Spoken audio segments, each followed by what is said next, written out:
Le Club Imo Radio J vous est présenté avec le concours de Coldwell Banker, réseau immobilier mondial depuis 1906. Coldwell Banker, l'excellence immobilière.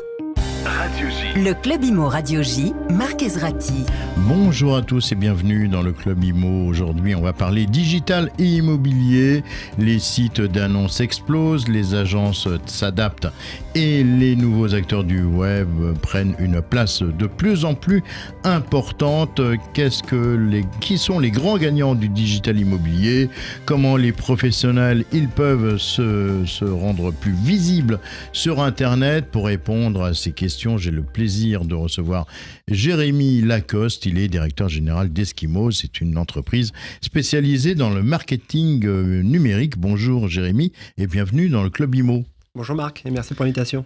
Alors, depuis quelques années, Internet est devenu un outil incontournable dans l'immobilier. Quel rôle jouent aujourd'hui les moteurs de recherche et la publicité en ligne dans ce secteur ?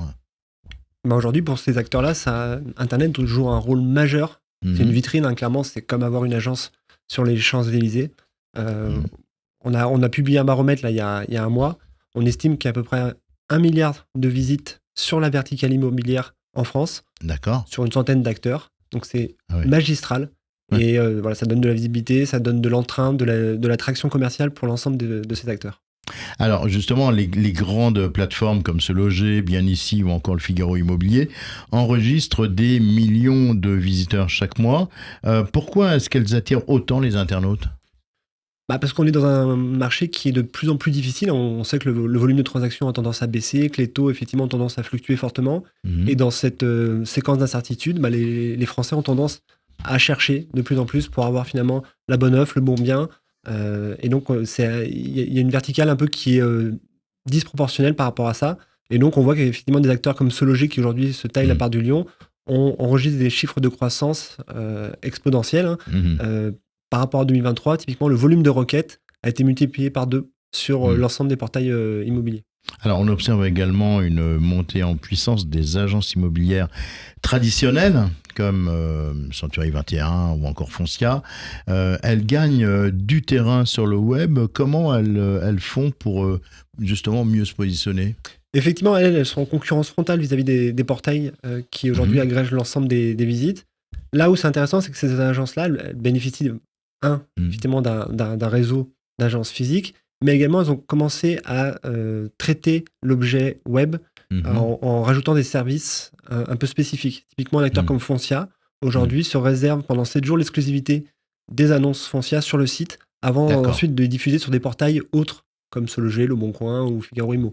Donc aujourd'hui, il y a une elles ne font pas exclusivité. systématiquement, elles ne vont pas tout de suite sur les plateformes, elles s'approprient le web d'abord pour elles. Tout à fait. Pendant 7 jours. Ouais. Et puis elles ont créé d'autres outils, notamment des outils pour calculer sa capacité d'emprunt, calculer ses mensualités, des outils finalement qui vont aider au montage du dossier financier et afin de faire en sorte de se projeter dans cet achat. Alors, on a aussi les néo-agences ou les réseaux de mandataires comme IAD par exemple ou Safety qui rencontrent un vrai succès en ligne. Pourquoi ce modèle il fonctionne bien pour eux ? C'est un modèle. Les néo-agences.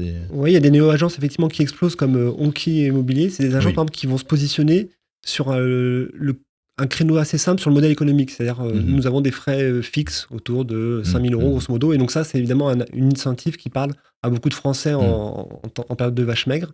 Et donc elles arrivent à se positionner, à avoir un créneau assez innovant. Et le deuxième point de différenciation, c'est que ce sont des acteurs qui sont nés dans le digital.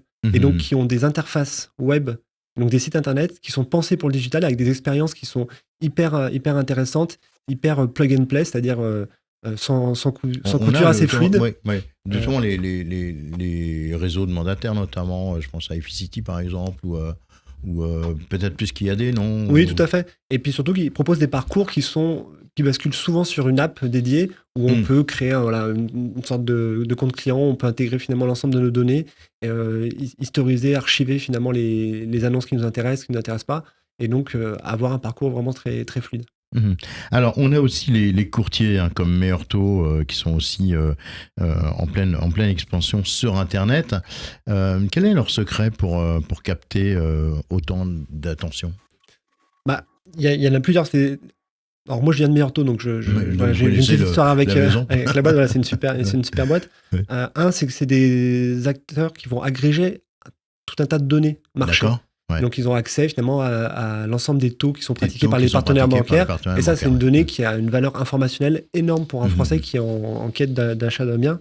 Et donc cette donnée-là, on va la travailler, la clusteriser, et puis ensuite la diffuser. Donc par exemple sur Meilleur Taux, les pages qui fonctionnent le mieux, c'est les pages effectivement pour avoir des taux par territoire ou par zone géographique. Et également, c'est toute la partie outillage, c'est-à-dire qu'il y a des calculettes pour calculer ses taux d'intérêt, calculer ses frais de notaire, etc. Et donc voilà, c'est autant d'outils qui vont aider finalement et accompagner le Français dans son projet de vie. Alors, on a aussi le référencement naturel, qu'on appelle le SEO, qui permet d'attirer des visiteurs sur un site sans payer de publicité, mais certains acteurs mettent également en place la publicité en ligne, le SIA pour le coup.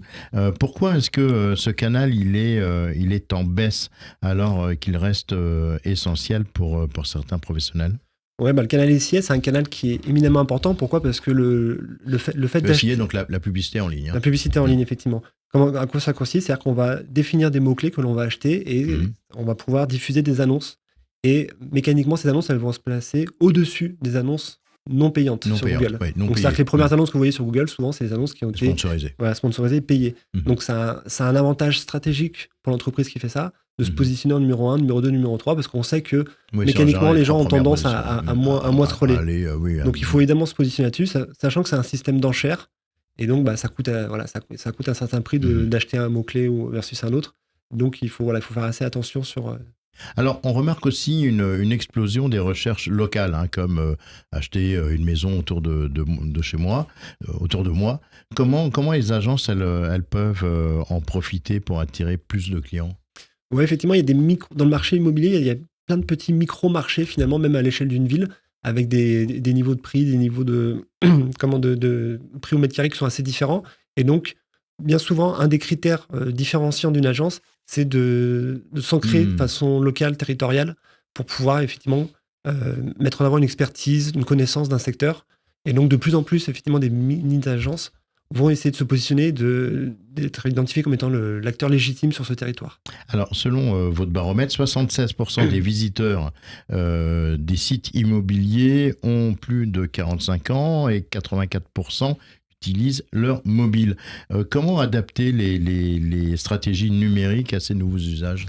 Oui, ça, les marques l'ont très bien compris. C'est que d'une part, elles ont toutes créé, ou sont en train de créer des applications pour faire en sorte de basculer ce trafic directement, il soit capté, c'est-à-dire qu'il ne passe plus par Google, il passe directement par l'application de la marque en question. De la marque, ouais. Donc ça, c'est un premier point. Et le deuxième point, c'est que de plus en plus, effectivement, on propose des expériences immersives. Donc, notamment, c'est de la visite guidée d'appartements via des vidéos, etc. Des choses qui sont peut-être plus adaptées finalement à un public moins jeune, avec beaucoup de raccourcis clavier. Et surtout, il y a toute une part de l'expérience qui passe aussi par la création d'alerting. Et donc par l'échange d'emails, etc. Des choses qui correspondent peut-être plus à cette population. Alors aujourd'hui, le référencement naturel, donc le SEO, est-ce qu'il est devenu indispensable pour exister sur le web immobilier ? Totalement, et puis même pour toutes les verticales, mais principalement évidemment sur l'immobilier, où il faut être référencé. Il y a un certain nombre de requêtes, on sait, sur lesquelles il faut être référencé. Que ce soit des requêtes autour des achats appartements, achats maisons, également les déclinaisons avec les localités. Voilà, on sait que c'est des requêtes qui ont une intensité concurrentielle énorme et qui ont un pouvoir d'attraction assez important. Quels seront, selon vous, les grands enjeux numériques pour l'année 2025 pour l'immobilier ? C'est de continuer à digitaliser l'expérience client. On voit bien qu'aller en agence commence à devenir un frein pour un certain nombre de Français, notamment les plus jeunes, qui aujourd'hui ont l'habitude de souscrire une assurance 100% en ligne. Et demain, on pourrait très bien imaginer finalement de contractualiser et de faire toutes leurs démarches en restant assis dans leur canapé, via leur portable. Et donc, il y a encore beaucoup d'acteurs, notamment des acteurs historiques, qui n'ont pas encore fait ce switch vers le digital, qui imposent un rendez-vous en agence, etc. Moi, je pense, et je fais le pari, que de petit à petit, on verra de plus en plus ce parcours-là client passer sur le digital et passer sur du mobile.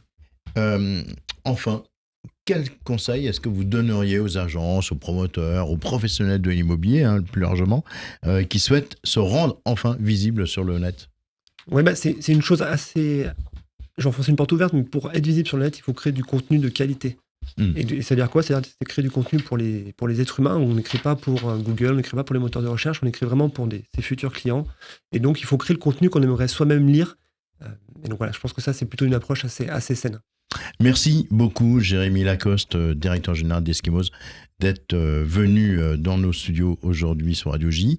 Et merci pour cet échange passionnant.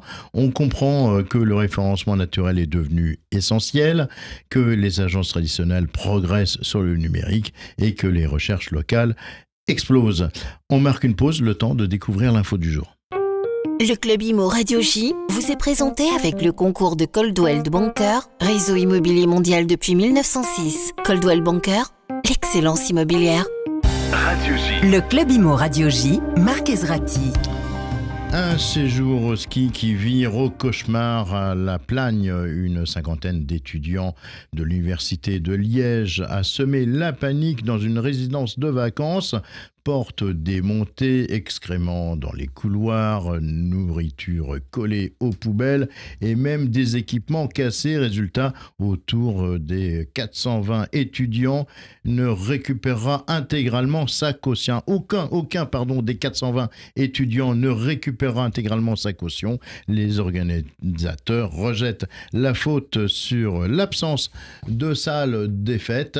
Mais les étudiants sont désormais sur liste noire de la station et devront régler la facture des dégâts. L'info du jour vous a été présentée avec le concours de Helix Assurance.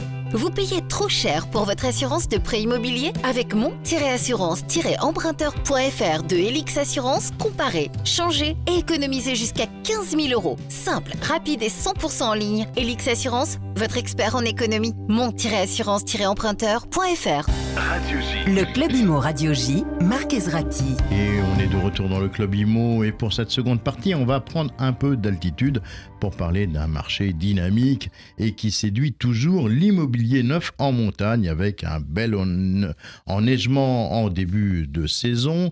Les stations tricolores continuent d'attirer les investisseurs et les amoureux de la montagne. Mais que faut-il savoir avant d'investir en montagne? Quels sont les prix, les opportunités et les défis du secteur? Pour en parler, j'ai le plaisir de recevoir à distance Céline Colletto. Elle est porte-parole de trouverunlogement-neuf.com, spécialiste du marché de l'immobilier neuf. Céline, bonjour et bienvenue dans le Club Imo. Bonjour Marc, bonjour à tous. Alors Céline, malgré une conjoncture difficile pour l'immobilier neuf en France, le marché en montagne reste dynamique, notamment dans les Alpes. Comment est-ce que vous expliquez cet attrait qui ne faiblit pas ? Je crois que c'est un marché de niche en fait, donc forcément il y a une clientèle très spécifique qui peut investir à la montagne et puis je crois on rêve tous de neige, de montagne, de Noël en famille, de vacances entre amis, etc. Donc ça fait toujours rêver. Alors dites-moi tout, qui sont les acheteurs aujourd'hui en montagne? Des investisseurs, des familles, des retraités? Est-ce qu'il y a une évolution d'ailleurs des profils des acquéreurs? Non, je crois que c'est à peu près similaire. On a aussi beaucoup d'investisseurs étrangers qui de plus en plus sont de retour. C'est vrai qu'en gros, il y a eu une pause pendant 2 ans, comme sur le marché national français sur le neuf. Et du coup, là, il y a vraiment un retour, nous dit-on, tant dans l'ancien que dans le neuf, pour venir investir à la montagne. Donc, c'est plutôt une bonne nouvelle. Alors, on note des tendances, des prix contrastés selon les stations. D'un côté, des hausses liées à la rareté de l'offre et de l'autre, des ajustements de prix pour écouler les stocks. Est-ce que peut-être vous pourriez nous donner quelques exemples concrets ? Oui, alors en fait, déjà, il faut savoir que toutes les stations ne se valent pas. Il y a une question d'altitude, il y a une question d'architecture aussi, si vous préférez une station village ou une grande station qui a été construite peut-être plus récemment. On peut aussi faire le choix d'une station qui vit à l'année. On peut citer Chamonix, par exemple, où il y a de l'activité toute l'année, des équipements ouverts toute l'année, et puis d'autres qui sont effectivement beaucoup plus saisonnières. Donc ça explique en fait cette tendance très contrastée des prix aussi. Même au sein d'une même station, là aussi, vous avez des altitudes différentes, parfois Oui. des hameaux différents. Donc, c'est ça aussi qui explique ces prix qui sont Qu'est-ce que vous fort avez comme variés, exemple même au sein donc, du... Qu'est-ce que vous avez comme exemple à Eh ben, nous donner justement avec cette différenciation entre eh les ben, par exemple, altitudes? Par exemple, vous pouvez faire le choix d'une station village comme Samoin qui est en Haute-Savoie, où là, les Mhm. prix pour un 3 pièces, qui est notre surface de référence pour notre baromètre sur les prix du neuf, c'est 290 000 euros. Ensuite, vous pouvez faire aussi le choix d'une résidence de tourisme. Donc là, vous allez à Flaine, vous allez à Valmorel, où là, il faut à peu près compter 430 000 euros environ pour un 3 pièces. Alors là aussi, d'autres exemples de prix. Alors là, avec une variation qui est très très large, j'en conviens. C'est l'Alpe d'Huez, station iséroise qui est à la côte. On construit beaucoup là-bas actuellement. Et là, ça va de 430 000 à 1,2 million d'euros le 3 pièces. Oui, effectivement. Donc voilà, c'est pour vous dire qu'il peut y avoir de très grandes disparités. de prix même au sein d'une Mais même station. vous nous donnerez tout à l'heure quelques bons plans parce que je sais que vous en avez. Les Jeux Olympiques d'hiver de 2030 vont mettre un coup de projecteur sur les Alpes françaises. Quel impact cet événement pourrait-il avoir sur le marché immobilier en montagne ? Ça aura forcément un impact. On l'a vu avec Paris 2024, c'est des millions, voire des milliards de téléspectateurs qui regardent les Jeux Olympiques dans le monde. Peut-être par rapport à Albertville 92, qui avait surtout servi, on va dire, à la Savoie. Là, l'avantage, c'est que ce sont c'est toutes les Alpes. toutes les stations des Alpes qui vont en profiter vraiment du nord au sud. Alors, il y aura la Plagne, il y aura Courchevel, il y aura Méribel, mais il y aura, donc ça c'est en Savoie, mais il y aura aussi le Grand Bornand, la Clusaz, ça sera pour la Haute-Savoie, et puis même les Alpes du Sud vont en profiter. Oui, c'est ça, Il y aura Isola 2000. Serre-Chevalier, Mont-Genèvre, tout le secteur de Briançon qui vont en profiter. Donc ça, c'est vraiment un coup de projecteur qui va être énorme. Ouais. Alors, des programmes neufs continuent de voir le jour malgré la conjoncture. Vous évoquez deux nouveaux projets à Méribel et Châtel dans les communiqués qu'on a reçus de vous. Est-ce que vous pourriez nous en parler un petit peu plus ? Oui, on a mis deux programmes en avant plus spécifiquement dans notre baromètre là qu'on vient de réaliser donc pour notre site trouverunlogement-neuf.com, tout simplement parce que il y a deux sortes d'achats possibles en montagne. Là, vous avez MGM Constructeur qui est un spécialiste de l'immobilier neuf en montagne, qui lance donc à Méribel-les-Alus, en Savoie, le chalet Apsara. C'est 14 logements neufs du T2 au T5 duplex. C'est sur le domaine des Trois-Vallées, donc mondialement connu, il faut le dire. Et là, c'est une opération en résidence en copropriété classique, on va dire. Là, il faut compter 527 000 euros le 3 pièces. Ça sera livré d'ici fin 2026. Et puis, à l'inverse, vous avez un grand nom de la promotion immobilière, Sogeprom, qui lance à Châtel, en Haute-Savoie, Grand Écrin, Châtel, Lodge Spa. Et là, c'est une résidence de tourisme de 49 logements. Ça va du 2 au 7 pièces. Et là, vous aurez un spa, une piscine intérieure, c'est meublé. Pour nous faire rêver, vous êtes relié au domaine Les Portes du Soleil, c'est 600 km de piste. Et là, il faut compter 420 000 euros hors taxe le 3 pièces avec mobilier et parking parce que là, du coup, vous rentrez dans le système de la résidence de tourisme avec un bail commercial signé avec un gestionnaire, un exploitant qui va s'occuper de tout pour vous. Alors justement, l'investissement locatif en montagne est souvent associé à la location saisonnière. Est-ce toujours une bonne stratégie aujourd'hui ? Est-ce qu'il y a des modèles plus rentables que d'autres ? Alors en fait, de toute façon, comme toujours dans l'immobilier, l'emplacement sera la clé, encore plus peut-être en montagne qu'ailleurs. Mais surtout, en fait, ça va être des stratégies différentes. Il faut quand même se dire que l'investissement en immobilier de montagne, c'est souvent un investissement patrimonial avant tout, plutôt qu'une recherche à tout prix de rentabilité. Souvent, c'est plutôt des achats coup de cœur, plaisir. Donc, c'est un petit peu différent de ce qu'on peut avoir comme stratégie si on veut faire de la location, vraiment un investissement locatif pur. Donc, deux stratégies, on le disait, soit une résidence de tourisme avec un bail commercial, où là, vous aurez quelques semaines d'occupation par an qui vous seront données, et puis en parallèle, votre gestionnaire, il va s'occuper donc de louer, de récupérer les loyers, etc. Et puis, il y a la résidence secondaire, plutôt classique, où là, vous allez mettre en location en courte durée, donc via grosso modo des plateformes Airbnb, on va pas se le cacher, de temps en temps pour équilibrer vos charges, par exemple, et qui vont vous permettre de rentabiliser votre investissement, mais Quand on part sur une résidence secondaire, on va dire plutôt classique, en copropriété classique dans une petite résidence de montagne, bah là, il faut se dire que voilà, c'est plus de l'investissement plaisir. Alors, on voit aussi de plus en plus de jeunes actifs et de familles s'installer à la montagne, notamment avec le développement du télétravail. Cet effet, est-ce qu'il se ressent sur la demande de logements neufs ? Alors en fait, je pense que tout le monde bénéficie de cet attrait. On a beaucoup de familles britanniques qui viennent s'installer dans nos stations à l'année. Donc là aussi, il faut faire le choix de stations qui vivent à l'année, mais où les enfants vont à l'école. C'est surtout la Haute-Savoie qui profite de ce phénomène, peut-être plus que d'autres, en tout cas à ma connaissance, tout simplement parce qu'on est très proche de l'aéroport de Genève et que du coup, ça permet de faire des allers-retours, par exemple, entre Londres et Genève assez facilement. Et du coup, ça, on voit ce phénomène-là. Alors ça, c'est pour des investissements peut-être d'investisseurs plutôt étrangers.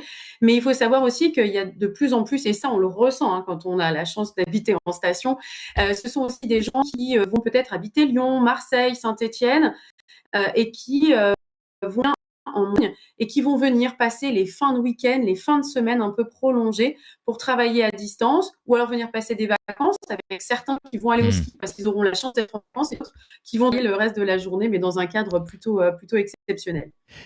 Construire en montagne coûte plus cher en raison des contraintes naturelles et des pauses hivernales sur les chantiers. Cela se répercute comment sur les prix des logements neufs ?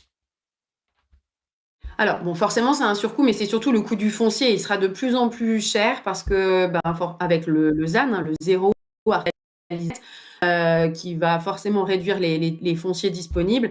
Et ben, du coup, il faut se dire que le coût va forcément monter, mais c'est ce qu'il y a peut-être d'intéressant d'acheter aujourd'hui, c'est que si vous pouvez acheter aujourd'hui en montagne, la valeur patrimoniale de votre bien, elle va faire que grimper dans les années à venir. Merci beaucoup Céline Colletto, porte-parole de trouverunlogement-neuf.com pour cette analyse passionnante du marché immobilier en montagne. On se reverra prochainement, j'espère, ici en plateau à Paris. Voilà, le Club Imo, c'est terminé pour aujourd'hui. Je vous retrouve avec grand plaisir demain à 16h05, toujours sur Radio J. D'ici là, très belle fin de journée à toutes et à tous. Le Club Imo Radio J vous a été présenté avec le concours de Coldwell Banker, réseau immobilier mondial depuis 1906. Découvrez les propriétés proposées par Coldwell Banker, un des grands leaders mondiaux de l'immobilier de luxe sur coldwellbanker.fr. Coldwell Banker, l'excellence immobilière.